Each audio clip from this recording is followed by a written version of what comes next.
Hola, soy Carlos Andrés Moreno López de Colina Carnívora y hoy vamos a aprender todo sobre plantas carnívoras en plantas y jardines.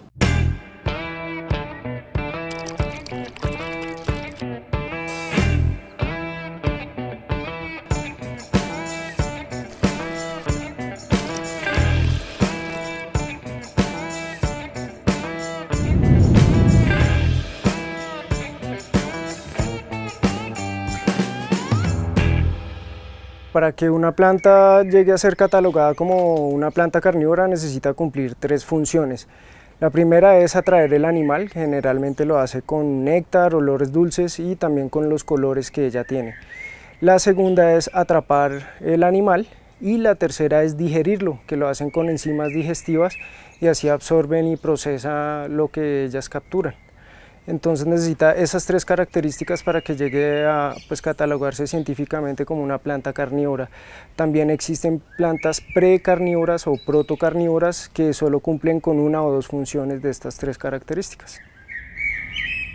¿Cuántas variedades encontramos de plantas carnívoras?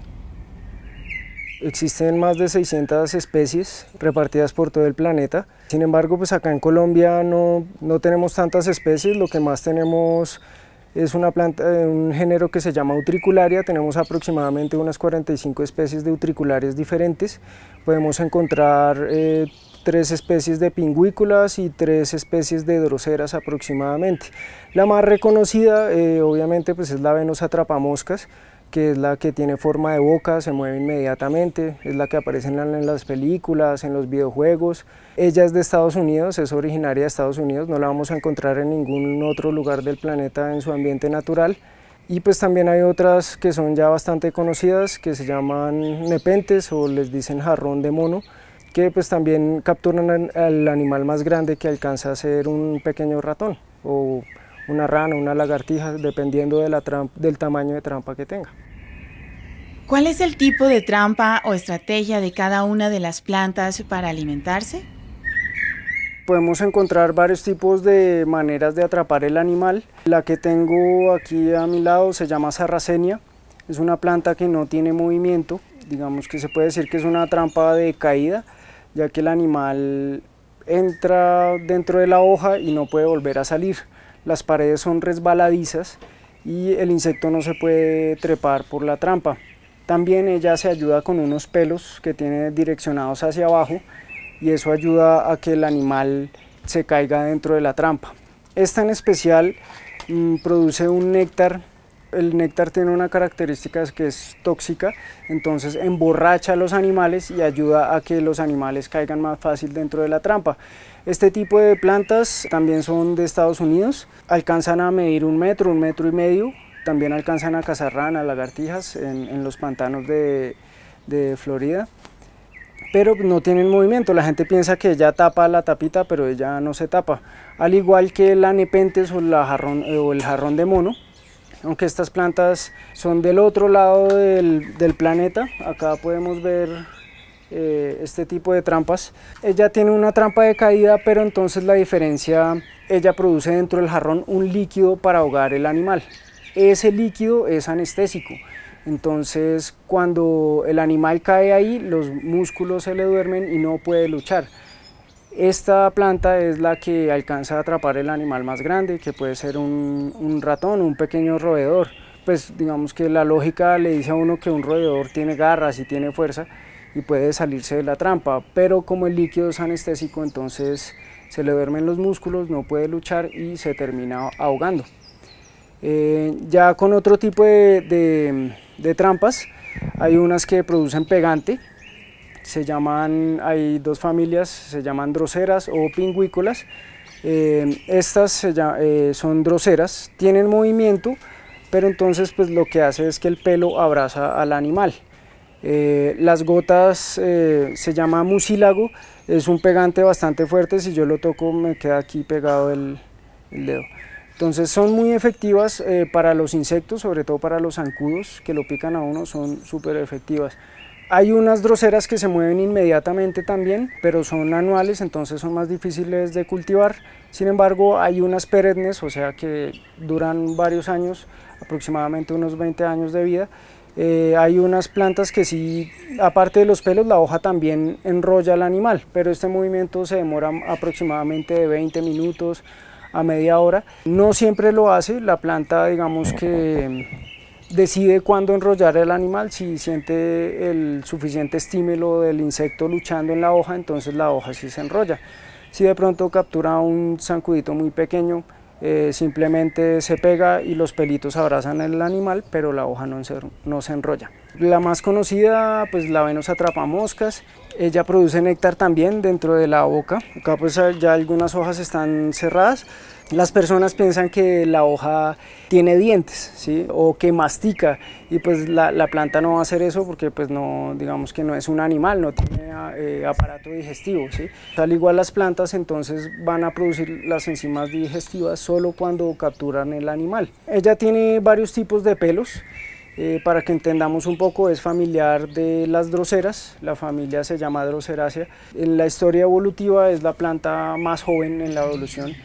Entonces ella dice, digamos que modificó los pelos primero para hacer un tipo de jaula que pues ya cuando se cierra intercala los pelos, ¿sí? Porque no son dientes ni espinas, no chuza, no es como un cactus que uno sí se puya con la espina. Entonces los pelos encierran al animal, pero ella tiene otros pelos dentro de la boca que son los que activan la trampa. Esos pelos son los que le van a indicar a la planta que el animal está dentro de la hoja. Si el animal toca un pelo, la planta no se va a cerrar. Si el animal vuelve a tocar el mismo pelo o otro pelo, en menos de 20 segundos ella se cierra inmediatamente. El movimiento es bastante rápido. A veces en internet se ven imágenes que la planta se cierra lento, y eso es porque la planta le hace falta sol. Entre más sol tenga la planta, va a tener coloraciones rojizas y se va a cerrar más rápido. Es tan rápido que se demora menos de un segundo en cerrar la hoja. 0.16 segundos se cierra la hoja en buen estado. ¿Cuál es la más común en Colombia? Bueno, como les decía, la Venus atrapamoscas es la más famosa debido a su forma y su movimiento. Entonces la hoja tiene forma pues de mandíbula. Ella produce néctar dentro de la mandíbula, el animal se acerca a chupar el néctar, mueve unos pelos sin querer y ella inmediatamente se activa cerrando la trampa. Ahí empieza a segregar las enzimas digestivas para absorber poco a poco los nutrientes del animal. Es como si la planta chupara el insecto o la rana. Esta en el ambiente natural se le ven cuerpitos de ranas muertos dentro de la boca. Depende de lo que ella capture, ella procesa el animal, digamos, si es un zancudo puede demorarse 2 días y vuelve y abre. Si es una mosca, aproximadamente una semana y vuelve y abre. Ya si es un animal más grande, la hoja puede secarse alimentándose del animal, pero pues vuelven a salir hojas nuevas para seguirse alimentando. Ella es bastante delicada en cuanto a los cuidados. En su ambiente natural ella regula su alimentación. ¿Cómo lo hace? Cuando ella ya capturó los suficientes animales, deja de producir el néctar y así deja de atraer los animales y digamos que así deja de comer por un tiempo hasta que vuelve a necesitar más alimento y vuelve a producir el néctar. Hay alrededor de 630 especies de plantas carnívoras. Las más exóticas son la Drosera regia, lirio cobra, bromelia y la Venus atrapamoscas.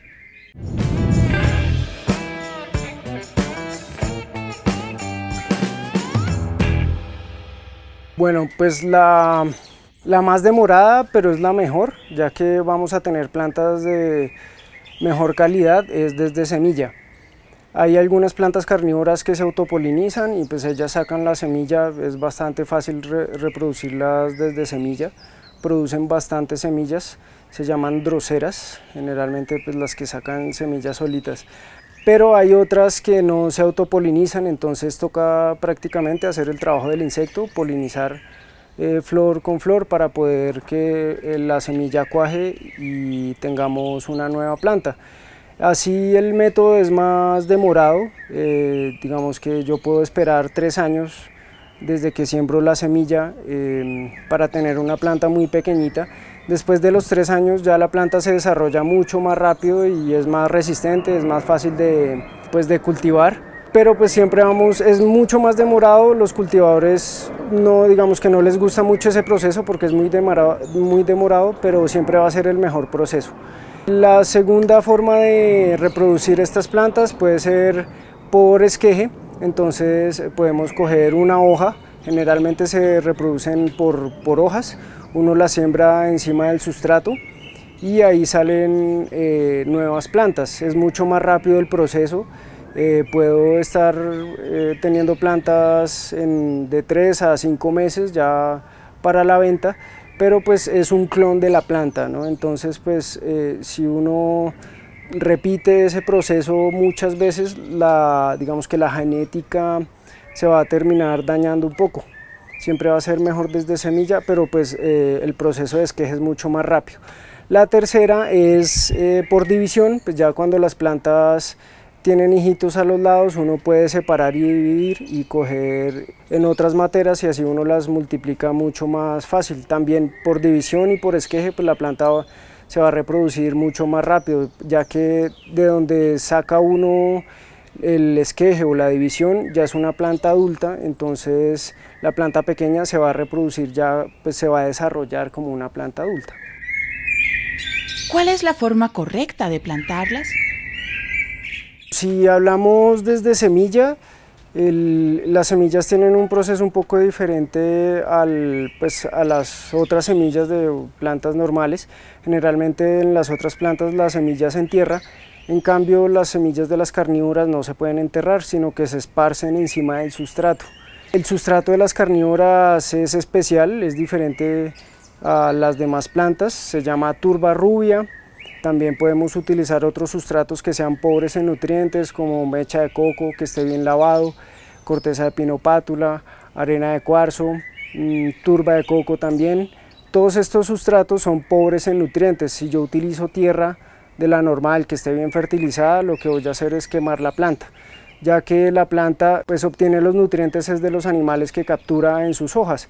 Las raíces no están acondicionadas para absorber esos nutrientes, entonces si yo la pongo en tierra normal, lo que va a pasar es que la planta se va a quemar. La manera correcta es, pues, el sustrato más común que se puede conseguir es la turba rubia. Es un sustrato que generalmente es importado, sale un poco costoso, por eso también digamos que el precio de las carnívoras en el mercado es un poco más elevado a otras plantas, ya que si comparamos, pues digamos, no sé, un bulto de tierra me puede costar 7.000 pesos, en cambio un bulto de turba rubia me cuesta alrededor de 100.000 pesos. El trato de las carnívoras con relación a las otras plantas pues es igual, pero con la turba rubia yo puedo sembrar y dividir, plantar. Si tengo turba rubia el proceso es el mismo. Muy importante, digamos que el recipiente donde van sembradas tampoco le puede soltar nada a la planta, entonces no podemos utilizar barro. El barro le suelta minerales a las plantas, entonces en carnívoras no es bueno utilizar el barro. Lo recomendable pues se puede utilizar el plástico, cerámica que viene esmaltada por todo lado y no le suelta nada a la planta, o también podemos utilizar vidrio y pues en terrarios también se ven muy bonitas las plantas carnívoras. ¿Cómo las riego? ¿De manera convencional o requieren un método especial? Plantas carnívoras se riegan de una manera diferente a las demás plantas. Generalmente lo que se hace es tener un recipiente, una coquita, un platico, y no se riega por encima, sino que se riega abajo en el recipiente, entonces ella va absorbiendo la humedad que ella necesita. La mayoría de las plantas carnívoras son de zonas muy húmedas, de pantanos, de humedales, de zonas inundables, crecen al lado de los ríos, entonces generalmente toca mantenerlas encharcadas. Así el riego se hace generalmente cada 8 días, pues obviamente dependiendo del clima que haga. Si hace mucho sol, estamos en verano, pues de pronto toca regarla 2 veces a la semana, pero generalmente es una vez a la semana el riego. Digamos que siempre hay la excepción a la regla, la mayoría se riegan así, pero las nepentes o jarrón de mono, esas sí se pueden regar como una planta normal por encima del sustrato, y ellas sí no se deben mantener encharcadas porque la raíz se puede pudrir. Muy importante el agua que utilicemos para las carnívoras. Igual si tienes más plantas en tu jardín, te recomiendo que riegues tus plantas con el agua lluvia, es la mejor que podemos utilizar, nos sale gratis. Pero si de pronto vives en un apartamento, por lo menos en Bogotá, el agua de Bogotá es muy buena y podemos utilizar el agua de la llave, pero dejándola reposar por lo menos un día para que el cloro pierda el efecto. ¿Sí? Entonces así ya cuando el cloro pierde el efecto ya no le hacemos daño a las raíces y podemos utilizar el agua del acueducto sin ningún problema. Te recomiendo que utilices el agua reposada, sobre todo para las carnívoras. Se puede utilizar agua destilada o agua desmineralizada. Lo que más recomiendo es el agua reposada por lo menos de un día. Con relación a los costos de las plantas carnívoras en el mercado, si queremos una Venus atrapamoscas de un buen tamaño, que ya esté desarrollada, que tenga pues las trampitas grandes, podemos estar pagando aproximadamente entre 28.000 y 40.000 pesos. Dependiendo de la variedad de Venus atrapamoscas. Sin embargo, hay plantas pues más económicas que se desarrollan más fácil, entonces puedes encontrar en el mercado plantas desde 6.000 pesos hasta 18.000 pesos de las especies que producen pegante.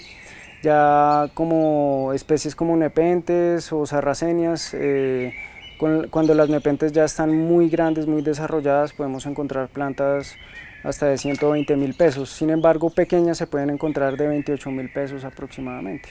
Recuerden, las plantas carnívoras no se deben regar con el agua de grifo, por su alto contenido de cal. Háganlo con agua destilada o agua lluvia.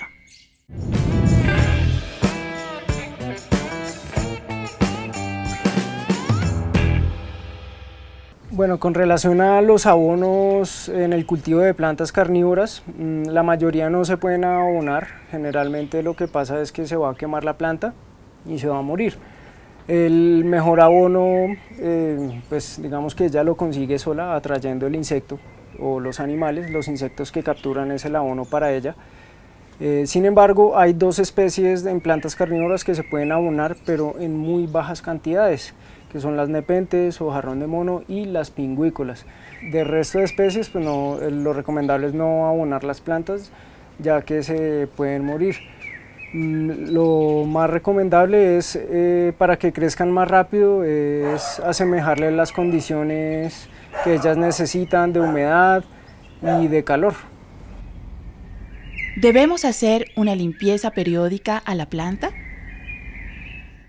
Con respecto al mantenimiento de las plantas carnívoras, lo recomendable es utilizar unas tijeras de punta fina para retirar la hoja que se está secando sin hacerle daño a las demás hojas o a cualquier parte de la planta, ya que pues, algunas son bien delicadas y si uno retira las hojas secas con la mano, como uno tiende a hacer con las plantas normales, que arranca la hoja seca, uno puede arrancar toda la planta. Entonces lo recomendable es podar lo que se va secando con unas tijeras.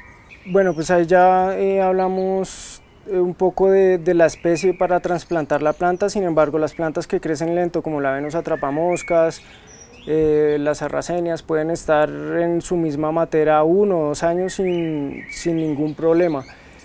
Sin embargo, las que crecen como las nepentes, sí es necesario hacer el trasplante por ahí cada 6 meses, dependiendo cómo se vaya desarrollando la planta, ya que las nepentes son enredaderas, pues van a crecer mucho más si uno las pone en recipientes más grandes. Con respecto a la Venus atrapamoscas, me preguntan mucho que si uno la trasplanta a un recipiente más grande va a crecer más. Digamos que eso no es verdad, ya que el tamaño de la Venus atrapamoscas se da es por el tiempo que tenga la planta, más no en el recipiente que uno lo ponga. Entonces, digamos, yo puedo tener una Venus atrapamoscas grande en un recipiente pequeño, pero pues lo que da el tamaño es la edad de la planta. Las Venus aproximadamente pueden vivir de 20 a 25 años si uno las cuida bien. Entonces, pues el trasplante no es tan seguido, pero si hablamos de droseras que crecen mucho más rápido que las demás plantas, sí es necesario hacer un trasplante un poco más seguido. ¿Cuál puede ser el mejor lugar para ubicarlas en nuestra casa? El lugar adecuado donde podemos tener nuestra planta carnívora en nuestro hogar debe ser al lado de una ventana. Si la vamos a tener en interior, tiene que estar lo más pegado a la ventana posible. Lo ideal es que la ventana no tenga cortina para que le llegue el sol a través de la ventana. Si a la planta le llega el sol, vamos a asegurar que esté en buenas condiciones, que tengan coloraciones rojizas, que el movimiento sea inmediato, que la planta tenga pegante, si produce pegante. Entonces siempre la vamos a tener es al lado de la ventana con la mayor cantidad de luz posible. O si tenemos un sitio como una claraboya o una terraza o un patio, también las podemos tener en este tipo de condiciones que tengan mucha luz. En sombra o en semisombra las plantas no se desarrollan muy bien. Las pingüículas, que también producen pegante, son de las pocas carnívoras que podemos tener en un sitio de semisombra, o sea, lo podemos tener un poco más retirada de la ventana, pero en general el sitio para las plantas carnívoras va a ser pegada a la ventana. No ponga abono a sus plantas carnívoras, ya que ellas obtienen sus nutrientes de los insectos que cazan. Bueno, pues con relación a las Venus atrapamoscas, siempre recomiendo que si las van a tener en exterior, que tengan una teja o un techo que proteja la planta, sobre todo en Bogotá, porque pues en Bogotá si llega a granizar, pues ahí ya se va a deteriorar bastante la planta. Sin embargo, hay un tipo de planta que sí podemos tener en exterior. Las sarracenias, ya cuando tienen un buen tamaño, aguantan frío, calor, inclusive pues se desarrollan mucho más, van a tener un tamaño bastante alto si las tenemos en exterior. Para las nepentes también las podemos tener en exterior, sin embargo pues el frío les va a reducir un poco el tamaño de los jarrones. Si están adentro en el hogar, las trampas se van a generar de un tamaño más grande, pero pues digamos que las más resistentes para tener en el exterior serían las sarracenias y las nepentes. Bueno, pues recordemos que las plantas carnívoras son seres vivos, entonces toca cuidarlos bastante, sobre todo las carnívoras son muy consentidas. Pues aparte de ser plantas que te van a decorar el hogar, también te van a servir para capturar zancudos o moscas, sin necesidad de echar venenos. Espero que les haya servido la información sobre las plantas carnívoras. Para que nos puedan encontrar en las redes sociales, en Facebook estamos como colina.carnívora, en Twitter estamos @colinacarnívora y en Instagram estamos @colina_carnívora. Sin embargo, toda esta información también la puedes encontrar en la página de internet, que es una tienda online, www.colinacarnívora.com.